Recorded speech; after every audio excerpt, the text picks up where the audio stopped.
Para darmos continuidade às nossas palestras, convido agora o diretor de mercados da ABPA, Associação Brasileira de Proteína Animal, Luiz Rua. E com a palestra Produção, Consumo, Exportações, Novos Mercados e Perspectivas do Setor de Carnes, o palestrante Luiz Rua.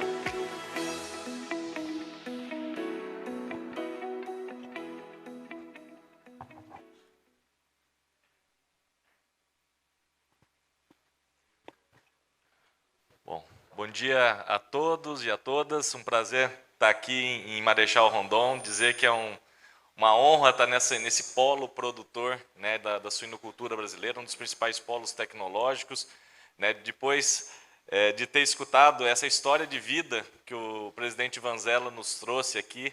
Então eu tenho um pouquinho menos de tempo na suinocultura, mas estou me encaminhando também, viu, Vanzella, para né, trilhar um caminho também dentro da nossa avicultura, da suinocultura, enfim. Queria saudar aqui o Arno e o Selmar, dizer, né, em nome deles, para todos os colaboradores do Presente Rural, parabenizar pela iniciativa, né, um evento como esse, vejo a casa cheia aqui, né, e vejo muitos produtores, muita gente, né, os presidentes de cooperativas, cooperados, enfim, dizer também, saudar mais uma vez o Vanzella, presidente da Frimeza, falar, né, de como a gente vê, né, a Frimeza como um associado nosso lá na BPA, um associado que é um exemplo quando a gente fala de empresa que busca efetivamente construir a marca, uma empresa que é uma cooperativa por excelência, né? Eu tenho que dizer o seguinte, só um breve relato pessoal, que eu venho de uma família de pessoas ligadas ao cooperativismo. Meu pai até hoje é diretor de uma cooperativa lá na minha cidade, em Mogi Guaçu. Meus tios foram diretores, dirigentes de cooperativas de café ali na região do sul de Minas também. Enfim, tem uma história com o cooperativismo. E dizer para o Vanzella que vai ser difícil eu suceder depois daquele primeiro slide que ele fez o resumo de toda a situação ali. Eu vou tentar aqui trazer alguns elementos, mas é difícil sucedê-lo, viu, Vanzella? Saudar também o prefeito, que acaba agora de deixar aqui o recinto, mas dizer também, né, que é muito interessante a gente ver um prefeito que conhece do negócio. Ele falou da China ali, falou de uma série de pontos que são, de fato, aquilo que a gente espera, né, de um profissional da área pública, que conheça efetivamente a atividade da região. Queria saudar também a Charly, minha colega, diretora da BCS, tem feito um trabalho também de excelência ali na área técnica da BCS. E mais que tudo, saudar a todos os produtores rurais que eu vejo aqui. Eu quero dizer para vocês, né, primeiro agradecê-los, né, por conseguirem, ao longo desse semestre, especialmente, como a gente falou, transformar, né, com muita garra, com muita resiliência, conseguir transformar, né, um momento bastante desafiador, como a gente, né, para dizer o mínimo, né, Vanzella? Dizer que desafiador é o mínimo, dentro de um contexto que a gente viu, né, nos últimos 20 anos, aí, uma dificuldade bastante forte em relação à nossa suinocultura, mas eu espero trazer também algumas boas notícias, ou pelo menos algum alento, né, depois de um tempo bastante complicado como o que a gente tem vivido nesses últimos tempos. Então, começando aqui trazendo, né, alguns dados, só acho que vocês devem conhecer a BPA, faço aqui uma rápida apresentação, a entidade, né, que representa as cadeias, a representação nacional e internacional da avicultura, da suinocultura. Temos aproximadamente 140 empresas associadas, entre associações estaduais, produtores, exportadores de aves, suínos, ovos, material genético, empresas de equipamentos. Muitas delas eu vejo aqui também o pessoal, né, da área de insumos, certificadoras, laboratórios, enfim, uma série de elos que formam a nossa cadeia produtiva na avicultura e na suinocultura. E a gente, quando vai lá para o mundo, viu, Vanzella, a gente tenta ter um exército aqui das marcas setoriais para, de fato, levar o conhecimento da nossa qualidade, os atributos que a gente tem nas nossas carnes, especialmente na carne suína e na carne de aves. Então, a gente tem o projeto Brazilian Chicken, o projeto Brazilian Pork, o projeto Brazilian Egg dos ovos, o Duck do pato, que é um projeto recente também, e o Brazilian Breeders, que é da parte de material genético avícola. E quando a gente vai lá fora, a gente sabe que é difícil, né? Então, a gente tem que estar muito bem preparado e aqui, né, fazer uma menção à Apex Brasil, que tem apoiado a BPA e todo o nosso setor com esses projetos que a gente leva dar a conhecer ao mundo um pouco daquilo que nós fazemos, levar os atributos que fazem de nós aí um dos principais players no mercado internacional de aves e suínos. O que a gente representa, né, grandes números do setor de aves e suínos? Só, né, aqui a ideia não é falar de aves, mas só para vocês terem uma ideia, o Brasil é o maior exportador de carne de frango do mundo. Exportamos no ano passado 4,6 milhões de toneladas, o que fazem da gente, de longe, o principal exportador do mundo. Também somos o terceiro maior produtor. Então, veja que a nossa produção de carne de aves fica na casa de 14,3 milhões de toneladas produzidas no ano passado. Quando a gente fala da carne suína, a gente é o quarto maior exportador mundial de carne suína. Exportamos no ano passado 1,1 milhão de toneladas de carne suína e somos o quarto maior produtor também. Produzimos no ano passado algo como 4,7 milhões de toneladas. E o que eu queria trazer a atenção de vocês aqui nesse dia de hoje, que em 20 anos, esses dois setores trouxeram para o Brasil, e aqui acho que, né, nos dá motivo de orgulho, inclusive, para todos nós que estamos na cadeia produtiva, o setor que trouxe 145 bilhões de reais, de dólares, para a nossa economia. E depois é distribuído aqui em Rondon, distribuído nos outros polos produtivos. Então, isso mostra um pouco da nossa importância enquanto atividade econômica ao longo desses últimos 20 anos, do ponto de vista... Estou falando aqui só do comércio internacional, sem dizer todos os efeitos, naturalmente, que isso tem na economia como um todo, no nosso mercado interno e tudo mais.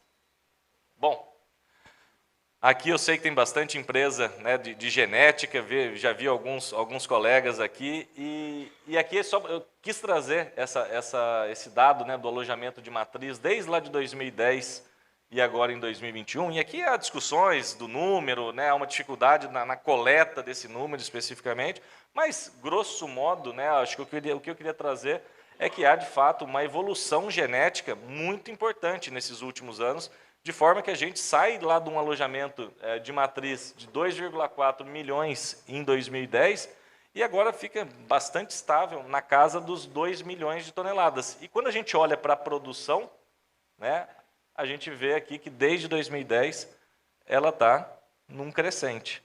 E vejam, depois eu vou trazer esses números com mais calma, mas vejam que desde lá de 2019 a gente colocou 800 mil toneladas, a gente produziu 800 mil toneladas a mais em 2 anos. Guardem esse número. É para cá que eu tenho que contar, né?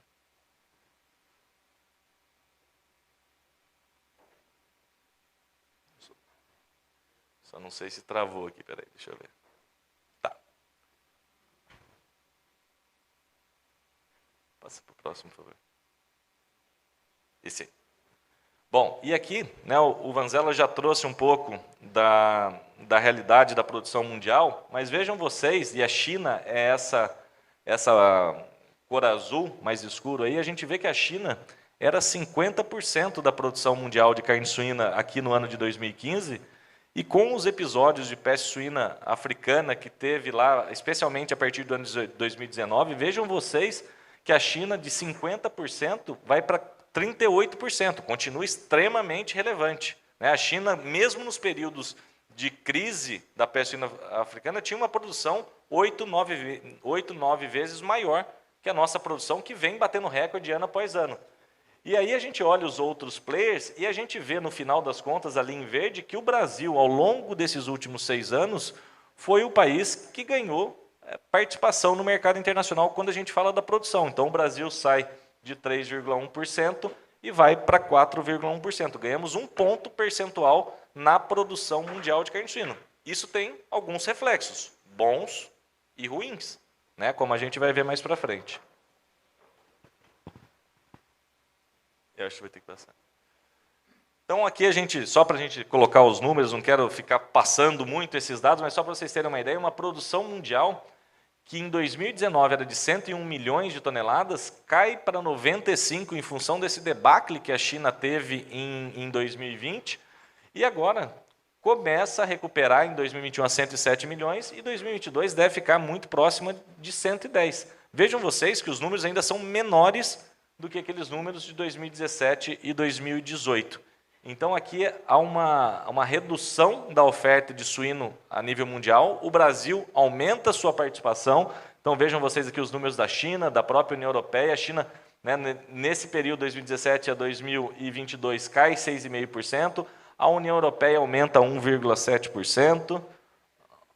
Os Estados Unidos, 5,8%. E vejam vocês quem são os dois players. E o presidente Vanzella comentou muito bem da Rússia, que eu também lembro, viu, presidente, quando a gente falava da Rússia, olha, será que vai, será que não vai? O fato é que a Rússia se tornou autossuficiente. Não sabemos do ano passado, que começou de novo com episódios de peste suína africana, inclusive voltaram a importar em quantidade significativa, e para além dos efeitos naturais de uma guerra, que é muito ruim, a Rússia estava comprando do Brasil e a gente tinha negociado uma cota de 100 mil toneladas para exportar para a Rússia. Então, o pernil, que eu sei que é uma das dificuldades que a gente tem de escoar na exportação, iria para a Rússia. Uma pena, que para além do fator humano, né, do fator mercadológico também, a gente não conseguiu usar essa cota em função das dificuldades, principalmente logísticas, de chegar lá na Rússia. Mas vejam vocês, né, e voltando aqui para o ponto que eu queria trazer, quem aumenta a produção, né, proporcionalmente mais no mundo, somos nós. Vai ter que passar por aí, né? Já guarda ele. Quando a gente fala das exportações, aí vejam vocês que a União Europeia, que é o segundo principal produtor do mundo, em 2016, ela era 41% das exportações. Ela vem perdendo um pouco de espaço ao longo desses últimos 5 anos. Quando a gente olha para os Estados Unidos, também chegaram a 32% em 2015, também vem reduzindo ao longo desses anos.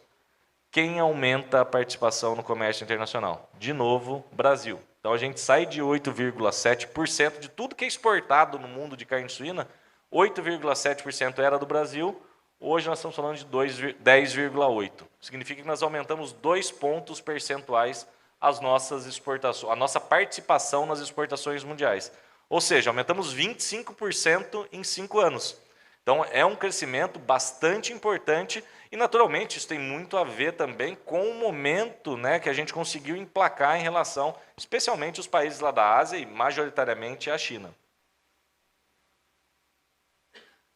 E aí, falando das exportações, então aqui o crescimento da União Europeia, 11,3% nesse período, desses últimos 4 anos, os Estados Unidos, 4,3%, Canadá, 14%. Vejam vocês que, quando a gente tem uma produção de 107, 110 milhões de toneladas, o Brasil tinha que pagar 15%. Agora a gente equalizou a tarifa, o Vietnã fez uma medida lá em função da falta de produto, em função de peste suína africana, de uma série de coisas, mas o ponto é que o Brasil, às vezes, sempre começa jogando para trás, né? O fato do Brasil não ter acordos comerciais, do ponto de vista de tarifas e tudo mais, faz com que o Brasil sempre comece perdendo o jogo. A gente igual o meu Corinthians recentemente, que começa já de 2-3-0 para começar o jogo. Depois a gente tenta arrastar ali para pelo menos conseguir um empate.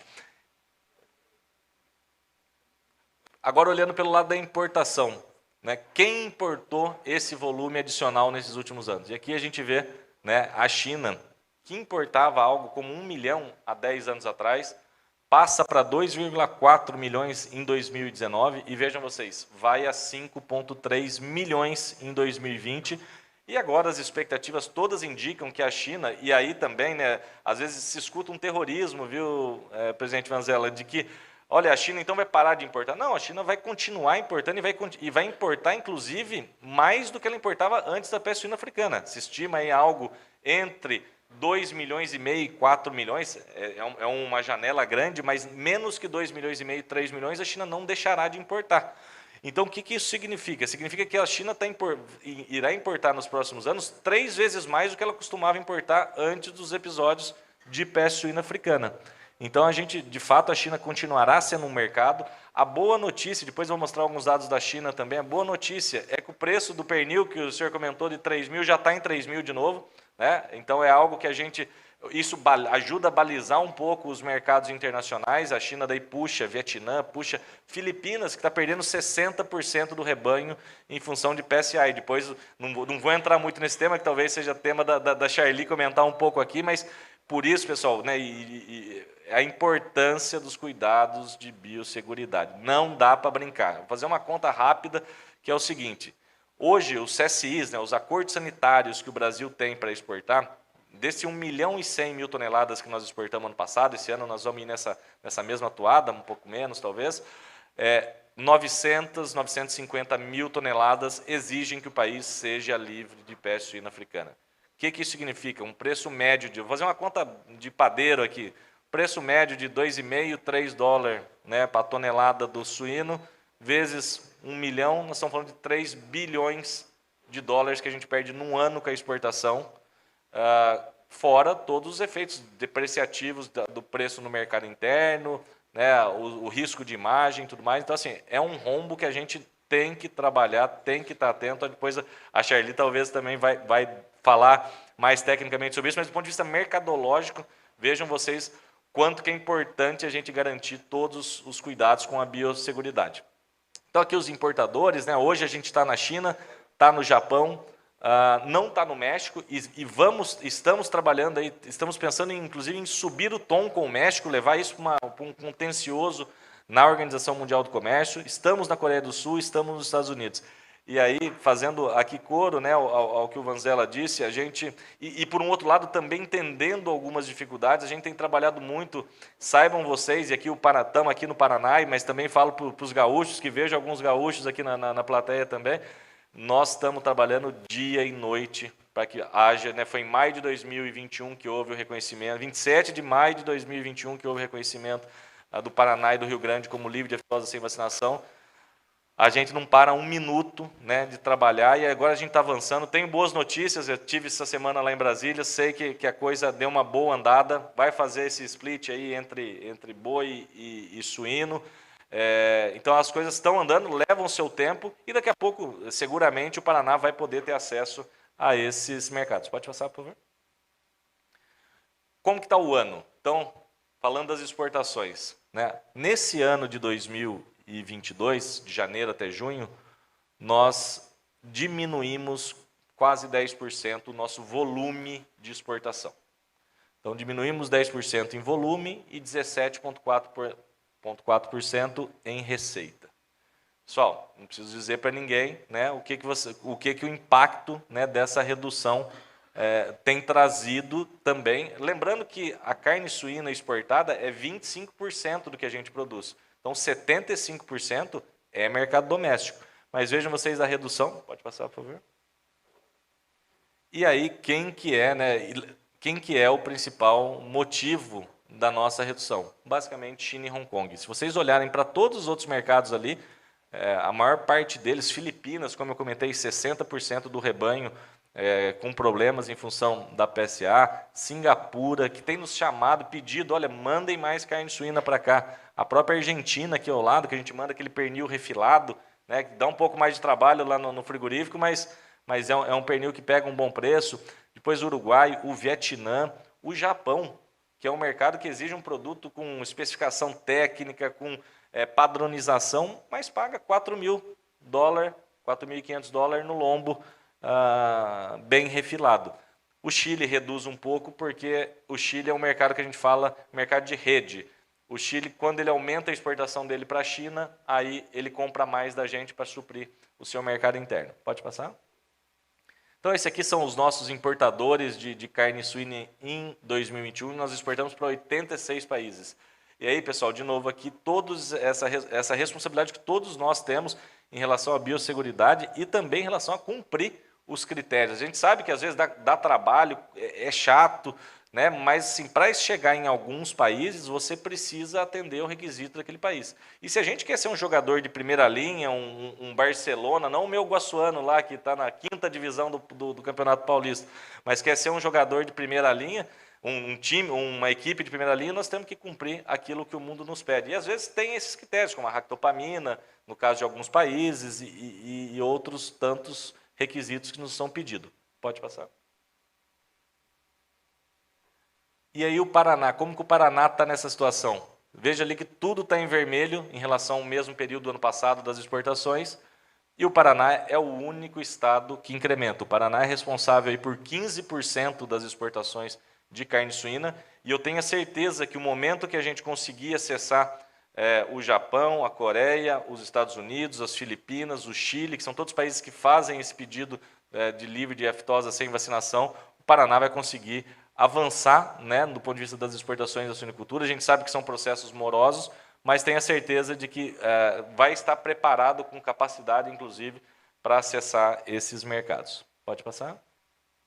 E para onde que o Paraná manda? Hoje o Paraná, infelizmente, manda a maior parte de seus produtos para a lista geral, que a gente chama, a antiga lista geral que tinha no mapa, né, os países com exigências, vamos dizer assim, não tão rígidas como os principais importadores do mundo. Então vejam que Hong Kong é o principal mercado, Uruguai, Argentina, Singapura, Vietnã. Vejam que o mundo, tá? Se eu mostrasse essa tabela aqui há 10 anos atrás, vocês iam ver meio país da Ásia, que é Hong Kong. O resto seria país aqui da região. Vejam que a geografia está mudando em relação aos destinos da exportação aqui do Paraná também. Inclusive a Tailândia, que é um mercado que a gente nem tem um acordo formal, mas que está com problemas seríssimos de PSA lá também. E com isso tem aumentado as exportações. Tem sido um novo mercado aí para os exportadores paranaenses. Pode passar? E aqui eu queria chamar a atenção, né, desses quadros que eu gosto muito de mostrar e dizer o seguinte: quando a gente olha para a carne bovina, começando ali no meu lado esquerdo aqui, a gente vê, né, que a produção foi, nesse mesmo, aí pegando o primeiro tri, os dados oficiais do IBGE, né, a produção foi 6% maior, as exportações 32% maiores, e aí o mercado interno teve disponibilidade menor de 2,3%. Pessoal, vamos lá, lei da oferta e demanda. Tem menos oferta, né? E o ciclo bovino, vocês conhecem muito melhor do que eu, leva aí os seus 3, 4 anos, para ele é um ciclo mais longo, né? Isso vai continuar, né? Pelo menos por mais um tempo, a expectativa de que isso continue. Ou seja, no mercado interno teve 30 mil toneladas a menos de carne bovina. Quando a gente olha para o frango, ali em azul, a produção foi, né, 2,4% maior, as exportações 10%, então o frango vem vindo numa toada muito forte, especialmente em função da saída da Ucrânia do mercado internacional e dos casos de influenza aviária. E o mercado interno ficou estável, ali ficou 0,6% a menos. Vocês, quem conhece e acompanha o mercado de frango, viu como que o frango conseguiu avançar as suas cotações.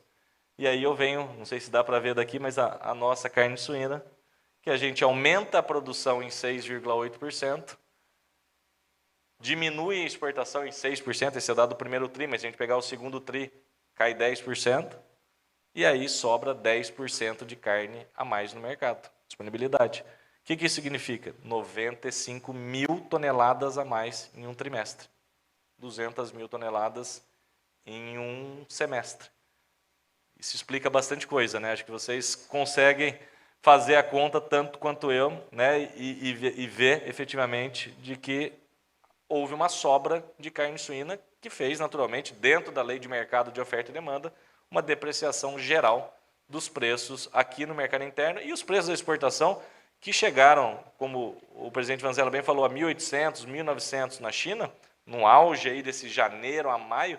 O que a gente vê agora, e eu costumo fazer uma brincadeira, que quando o chinês começa a me ligar de madrugada, eles são meio perdidos com o fuso horário lá e tudo mais, quando eles começam a me ligar de madrugada, é que a coisa mudou um pouco. E pelo menos agora a gente tem visto, né, alguns me ligando de madrugada, eu acordando meio sonolento e falamos mais tarde, né? Mas, tirando a brincadeira, de fato, o chinês começa a procurar e a gente já vê negócios sendo fechados aí na casa de 3,100 no pernil. Isso vai balizar o Sudeste Asiático, vai balizar, inclusive, o nosso retorno para o Chile, que também é um mercado que segue essa linha da China. E aí, né, as pessoas costumam, olha, a gente precisa aumentar o consumo de carne suína, né? Tem uma série de ações que são feitas, né, pela BPA, pela BCS, por todos os entes do setor querem que o consumo aumente e queremos de fato isso. O consumo no Brasil, ele é metade do consumo per capita da União Europeia, por exemplo, consumo na casa de 30 quilos per capita, mas vejam vocês que nessa última década, né, o frango ele se estabilizou num platô ali entre 43 e 46 quilos, né, vem aumentando nesses últimos 4 anos, temos disponibilizado mais carne de frango também no mercado doméstico. O boi, vejam vocês, a partir de 2018, ciclo pecuário, né, a partir de 2018, vejam ali quanto que foi, e o boi ainda teve a vantagem que a China também passou a demandar muito mais e descobriu a carne bovina, e aí o boi cai ali dos 40 quilos para 34, e a gente vem numa crescente, não podemos dizer que não. A gente sai de 2018 ali com 15 quilos e vem para 16,7. Esse ano, muito possivelmente, nós vamos ficar muito próximo dos 18 quilos. Agora, a que custo que nós vamos ficar muito próximo desses 18 quilos? Né? Essa é uma pergunta que a gente tem que se fazer. Vale a pena, né, a gente ter 18 quilos ou 19, ou o número que for, com essas condições, né, com a dificuldade que a gente está vendo depois na hora de pagar a conta no final do mês, nas nossas granjas, nas nossas indústrias. Mas o fato é que o brasileiro também, né, agora tem descoberto outras valências da carne de soja. Eu venho ali, né, na minha terra sempre comeu muita carne de porco, mas em São Paulo, capital, por exemplo, só se comia o lombo. Agora eu vejo as pessoas falando da picanha suína, um trabalho de excelência que as empresas estão fazendo, a Frimeza e tantas outras, de, né, descomoditizar a carne suína. Antigamente a gente chegava no supermercado e via aquele pernilzão grande, né, que ficava lá pendurado. Hoje você já começa a tirar ali cortes, né, a picanha, o alcatra, depois buscar na parte da costela ali, nós estávamos até comentando ontem, o matambrito, fazendo uma série de produtos, né, que o brasileiro precisa começar a conhecer. Né? E isso, quando a gente começa e come um matambrito, é delicioso. Né? Colocar numa grelha aquilo lá é um sonho de gostoso. Então, a gente também, né, tem que avançar bastante nessa questão para que a gente possa chegar num consumo maior. E tem uma outra questão quando a gente fala de consumo. A gente falou, o Brasil come 16,7 quilos de carne suína. Mas eu tenho certeza que aqui em Marechal Rondon se come 25, 30. Que lá em Mogi Guaçu, na minha terra, se come 30 também. Que no Rio Grande do Sul se come também na casa de 30 quilos. Quando a gente vai para outras regiões do Brasil, a gente está falando de 2, 3 quilos. Então, também há uma diferença regional. A BPA tem trabalhado também em algumas campanhas regionalizadas para que a gente possa, de alguma forma, também fazer chegar esse produto que muitas das vezes é desconhecido por grande parte da população. Pode passar, por favor. E aí, o que a gente vê, né, de projeção para 2022? Esses números nós estamos refinando eles. Semana que vem nós temos coletiva de imprensa, ele deve sofrer um pequeno ajuste, mas nós vemos uma produção que deve aumentar um pouquinho, ali ficar próximo dos 4.750.000, também tem todo o ciclo, né, que a gente tem que considerar nos nossos cálculos.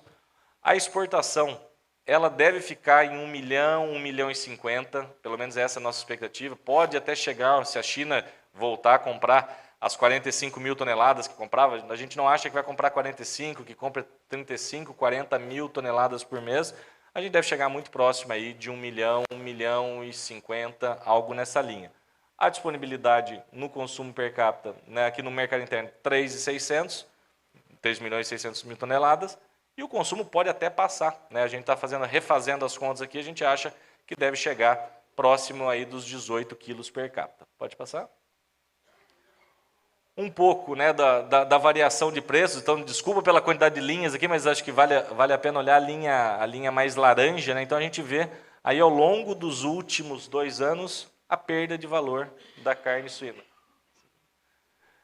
A gente, então, né, a meia carcaça, a bisteca, a gente vê essa variação ao longo do tempo e vê que ao longo desses anos, com toda a inflação que a gente está vivenciando no mundo, a gente está entregando um produto pelo mesmo preço que a gente entregava há 2 anos atrás, só que com milho a quase 100 e com soja, o farelo de soja a 2.500, 2.300, quando a gente pagava 1.300.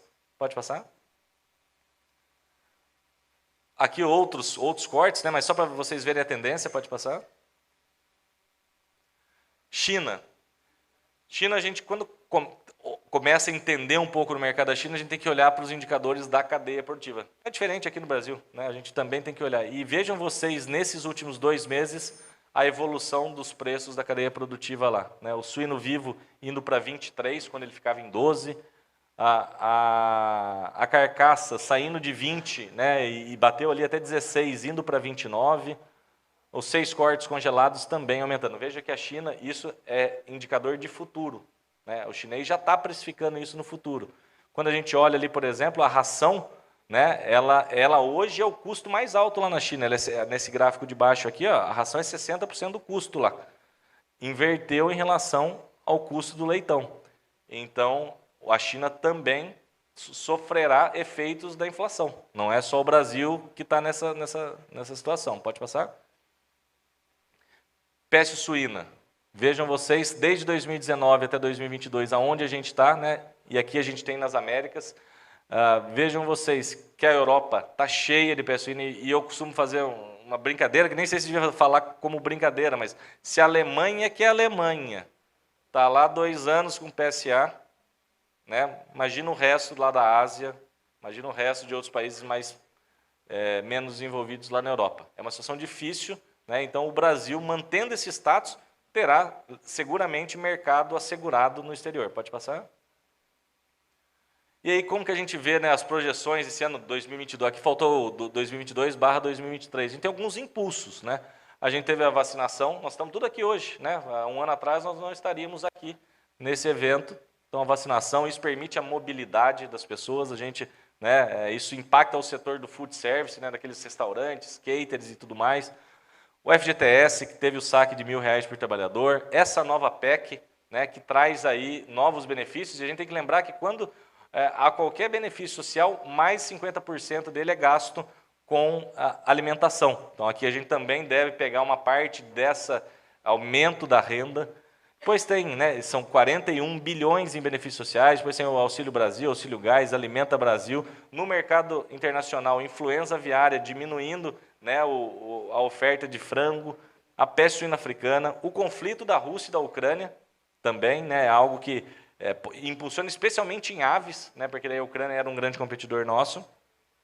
E depois a gente tem alguns freios para 2022, né, que a gente está sentindo, tem alguns freios que estão freando a gente, não é de hoje, mas alguns que a gente, né, continua, que é a inflação, o Vanzella comentou muito bem, rendimento das pessoas cai, né, cai para um nível menor dos últimos 10 anos, isso faz endividamento, né, dificuldade de crédito, juros lá na altura, os juros básicos da economia, os custos produtivos, não precisa nem dizer quanto que aumentaram, vou mostrar um pouco para vocês, não sei, vou ter que passar uns 3 minutinhos aqui, viu, que tem ainda mais alguns.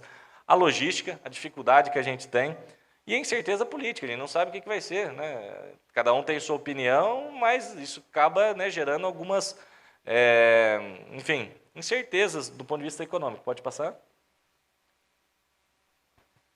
Aí o dólar, um dia está 5,40, outro dia está 4,80, você não sabe o que faz, né, como que você precifica e quanto que você faz o seu custeio com um dólar tão variável, e deve ser essa tônica para os próximos meses, né? O dólar deve ficar aí, indo para lá e para cá. Eu falo que o dólar foi o que Deus fez para acalmar um pouco o coração e dar humildade para os economistas, que nenhum economista, quando fala de dólar, nenhum acerta. Então, para dar um pouco de humildade para os economistas também. Pode passar, por favor?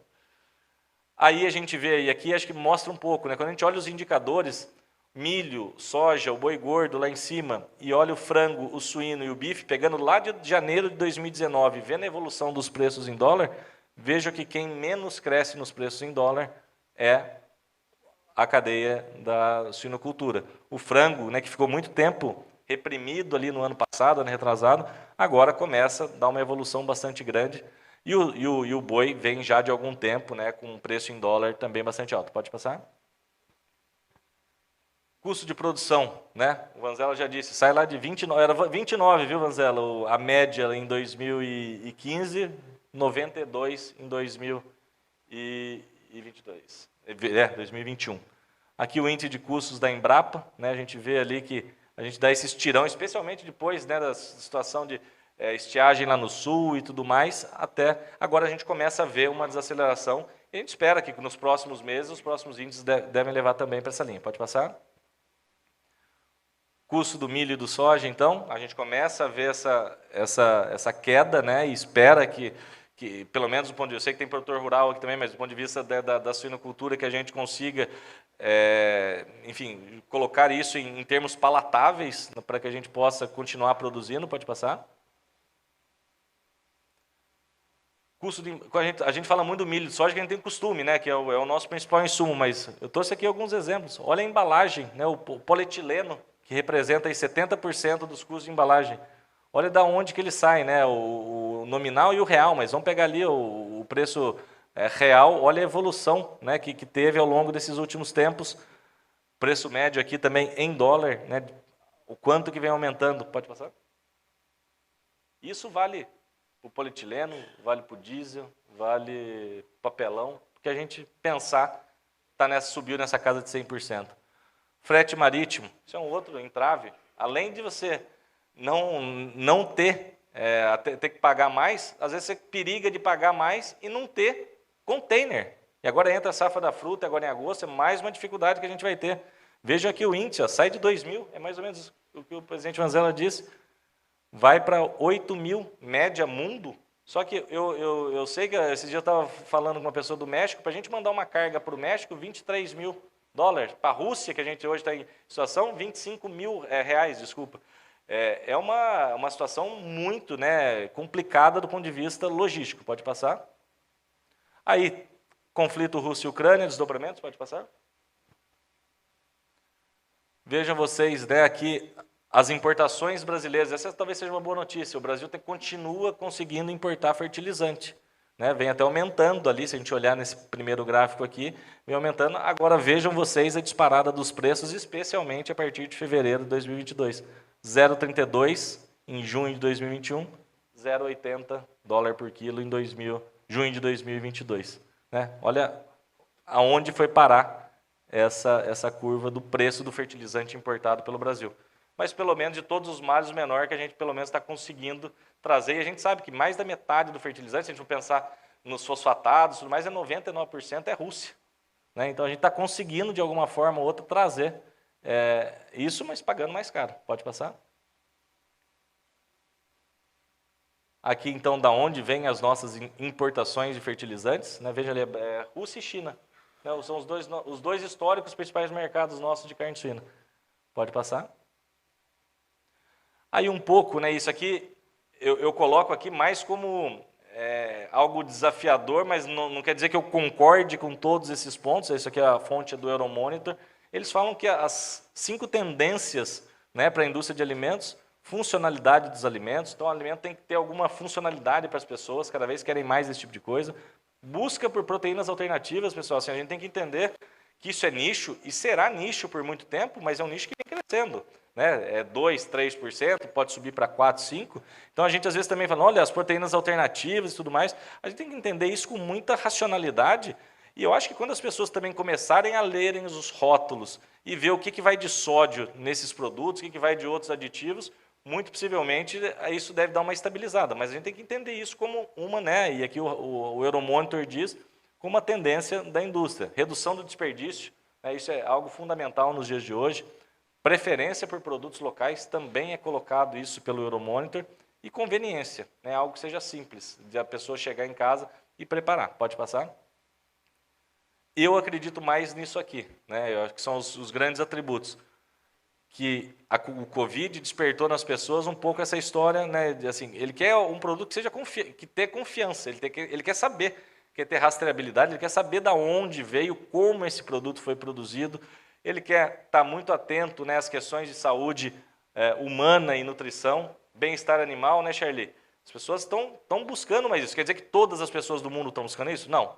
Mas uma parte que já tem alimento na mesa, que tem alimento seguro, começa a ver isso e também a sustentabilidade. A gente tem que fazer uma lição de casa aqui no Brasil também, entender que hoje a gente é mal visto lá fora. Né? E a gente precisa melhorar essa visão. O governo tem trabalhado, né, uma série de ações para melhorar essa imagem, mas hoje o Brasil tem uma dificuldade de marca país. A gente tem que trabalhar, né, e vem trabalhando, a Apex Brasil fazendo um excelente serviço, o Ministério das Relações Exteriores, a Agricultura, todo mundo, para que a gente possa, né, mostrar que a gente faz uma produção sustentável. Pode passar? Só queria trazer esse desafio para vocês aqui, ó. Nessa bolinha vermelha aqui tem mais gente do que no resto do mundo. Então, se a gente quer ser o Barcelona, o Real Madrid e jogar na primeira divisão, nós temos que pensar no que essa turma quer comer. Não no tempero da minha avó, não no tempero da avó de vocês. Temos que pensar no tempero que o chinês, do coreano, Taiwan, Filipinas. O que esses caras gostam de comer? Pode passar? E eles ainda têm muito disso, né? Os wet markets. É assim que se vende uma parte da produção em muitos desses países. Eles vão passar por um processo que eles vão querer, não vão querer mais isso. Isso já passou no Brasil também. E aí o Brasil, com o CIF, né, com a excelência que a gente tem do ponto de vista da inspeção, com as suas dificuldades, mas com excelência e reconhecimento internacional, o Brasil pode ajudar esse pessoal a comer menos carne assim, comer uma carne bem embalada, bem processada e tudo mais. Eu sei que eu já passei aqui bastante, mas só estou nos últimos aqui. Pode passar? E aí a gente vê o mundo, né, em 4 ondas, 4 grandes ondas. Tem gente que está preocupado ainda em ter alimento na mesa. Tem gente que é a primeira onda aqui, a segurança alimentar. Tem gente que está preocupada se o alimento que ele vai comer não vai matar ele, que eu acho que aquelas fotos que a gente viu ali está indo nessa direção. Então, eles já têm alimento, não sabem se o alimento não vai matar eles ou não. Tem uma terceira onda que eu acho que a classe média e classe alta do Brasil está, que é de valor agregado. Então, as pessoas começam a ver variedade, diferenciação, branding, marca. Marca é importante. Se a gente quer sair de ser uma commodity, se a gente não investir em marca é investimento. Leva ano. O presidente Vanzella sabe muito bem disso, né? O quanto que se tem que gastar, mas isso recompensa depois do ponto de vista das margens. E depois tem uma quarta onda, que é a onda das novas tendências. Então, as pessoas buscando aquilo que eu falei, as necessidades, a questão do bem-estar animal e tudo mais. A gente não pode, né, acho que a gente tem o dever de trabalhar nessas 4 ondas. Porque a gente trabalhar aqui na primeira onda da segurança alimentar nos dá escala, nos dá custo fixo menor. E a gente trabalhar novas tendências nos países que estão pedindo isso, nos dá a oportunidade de ganhar em dólar. Então, se a gente não trabalhar nessas 4 ondas, a gente vai ficar sempre fadado a uma situação, né, de pouca maleabilidade, e aí quando vem uma crise, a gente tende a perder muito mais do que a gente perde. Pode passar, que acho que é o último. Bom, aqui só reforçando então a questão da PSA, pode passar. Depois tem esse site também, da peste suína africana, pode passar. E convido então, né, aqueles que puderem, dia 9 a 11 de agosto, lá no AMB Park em São Paulo. A gente vai ter o CIAVES, vai ter uma série de eventos lá dentro do CIAVES, eventos paralelos, vai ter a presença, né, de autoridades, congressismo, congresso com mais de 100 palestrantes, e a gente vê efetivamente um CIAVES da retomada, em que a gente vai mostrar todas as tecnologias, o que está acontecendo aí em relação ao desenvolvimento do nosso setor. Queria, mais uma vez, né, pedir desculpa por ter falado um pouquinho a mais, mas agradecer, né, a oportunidade de falar com vocês. Estou à disposição, a gente lá na BPA está à disposição de vocês, para o que for necessário, a gente quer caminhar junto e, mais uma vez, agradecer esse empenho. E vou voltar na frase do Vanzella, que assim, temos que acreditar nesse negócio. Nós somos bons em fazer isso. Temos que ajustar umas coisas, mas nós somos bons. Dá para nós sermos competitivos lá fora. A gente precisa, às vezes, colocar a cabeça no lugar, mas a gente é bom e a gente sabe fazer. Então, obrigado. Estamos à disposição de vocês.